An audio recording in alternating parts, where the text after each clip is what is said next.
Como buscar equilíbrio financeiro na gestão do capital de giro e como os juros afetam esse equilíbrio.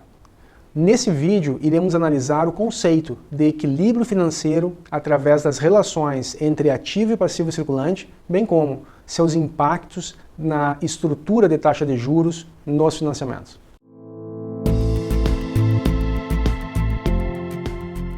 Olá, bem-vindo ao canal, sou Rafael Desconze. Se você é novo por aqui, nesse canal compartilho conteúdos de finanças, investimento e economia. Por favor, inscreva-se, faça seus comentários, sugestões e deixe um like se gostarem desse material. O entendimento de capital de giro insere-se no contexto das decisões financeiras de curto prazo, envolvendo a administração de ativos e passivos circulantes. Toda empresa precisa buscar um nível satisfatório de capital de giro de maneira a garantir a sustentação de sua atividade operacional. O conceito de equilíbrio financeiro de uma empresa é verificado quando as suas obrigações financeiras se encontram lastreadas em ativos com prazos de conversão em caixa similares aos dos passivos. Em outras palavras, o equilíbrio financeiro exige vinculação entre a liquidez dos ativos e os desembolsos demandados pelos passivos. Segundo esse conceito, somente a presença de um capital circulante líquido positivo não se torna um indicador seguro de um equilíbrio financeiro. É necessário que se identifiquem nos ativos circulantes as contas de longo prazo, permanentes, e as variáveis sazonais. Os ativos totais necessários compõem-se, para cada período de planejamento, dos recursos sazonais e fixos, do capital de giro e do capital permanente aplicado. Para se manter em equilíbrio financeiro, uma atividade para a empresa é financiar as suas necessidades variáveis com dívidas de curto prazo, utilizando os recursos de longo prazo para financiar todas as suas necessidades financeiras permanentes. A necessidade total de recursos de uma empresa permite também que se avalie a sua posição teórica de equilíbrio financeiro. Em verdade, uma estrutura financeira teórica reflete uma posição mais ajustada aos ciclos financeiros da administração do capital de giro, denotando certo equilíbrio entre os prazos dos ativos e passivos. O nível de capital circulante líquido exigido por essa abordagem é igual à parcela permanente do ativo circulante, revelando uma proteção ao investimento mínimo necessário do capital de giro. Ao prever que as necessidades temporárias de capital de giro devam ser financiadas por uma fonte de curto prazo, à medida que forem surgindo, a abordagem evita, ainda, recursos correntes em excesso em períodos de menor demanda por ativos correntes.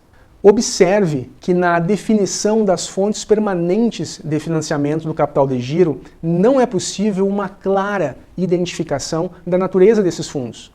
São, essencialmente, fundos de longo prazo, podendo ter origens de terceiros, exigíveis de longo prazo, ou próprias, patrimônio líquido, conforme captados pela empresa. Adicionalmente, nesse vídeo, gostaria também de analisar a estrutura das taxas de juros dos financiamentos. Apesar de podermos, em um sistema econômico, encontrar diferentes níveis de taxa de juros, todas elas, no entanto, exprimem fundamentalmente a remuneração sobre o capital emprestado. A variedade de taxas disponíveis no mercado deve-se, entre outras razões, aos prazos envolvidos. As condições estabelecidas entre aplicadores e captadores de recursos, ao risco inerente à operação, as garantias estabelecidas e as condições gerais da economia. Em essência, a noção de taxa de juros é desenvolvida com base na preferência temporal dos agentes possuidores de recursos e no retorno dos investimentos daqueles que demandam os recursos oferecidos. De certa maneira, os juros medem a confiabilidade dos vários agentes de mercado no desempenho global da economia. Em momentos de incerteza ou instabilidade econômica, observa-se geralmente uma elevação das taxas de juros do mercado como reflexo da maior ansiedade dos agentes. Diversas decisões empresariais devem adequar-se continuamente ao comportamento seguido pelas taxas de juros. Por exemplo, condições de venda a prazo, modalidades de compras e pagamento a fornecedores, estocagem, etc. Todas elas são decisões tomadas em consonância com o nível alcançado pela taxa de juros. Para uma empresa, a taxa de juros de mercado representa basicamente o preço a ser pago pelos recursos emprestados ou o custo de oportunidade de utilizar capital próprio nas decisões de ativo. Para John Maynard Keynes, economista britânico, a taxa de juros é considerada uma taxa referencial nas decisões de investimentos. A aceitação de uma alternativa de investimento somente ocorre quando a rentabilidade esperada superar a taxa de juros. Em teoria, as taxas de juros de longo prazo são mais altas que as de curto prazo. Este comportamento permite supor que os financiamentos por passivos circulantes são mais baratos à empresa do que os fundos de longo prazo. E essa diferença entre taxa de juros de curto prazo e longo prazo, ela é explicada basicamente pelo risco presente na maturidade do empréstimo. Um empréstimo de maior prazo de resgate atribui maior risco ao credor do que aquele que compromete a devolução do principal empregado em curto prazo. Este risco adicional é devido às menores condições de previsibilidade do retorno do capital comprometido no longo prazo e à eventual dificuldade de adequar a taxa contratada às mudanças que venham a verificar-se no mercado financeiro. Por outro lado, o devedor, a longo prazo, assume o compromisso de remunerar as expectativas de flutuações nas taxas de juros por um tempo também maior, responsabilizando-se pela incerteza associada à duração do empréstimo. Logo, quanto maior for o prazo de concessão do empréstimo, maior será o seu custo em razão do risco que o credor assume em não obter um retorno condizente com os padrões de juros da época. Nesse aspecto do risco, deve ser ressaltada a presença de taxas de juros flexíveis em diversos empréstimos, as quais apresentam validade somente para determinado período do prazo da operação, repactuando-se novos percentuais para outros intervalos de tempo.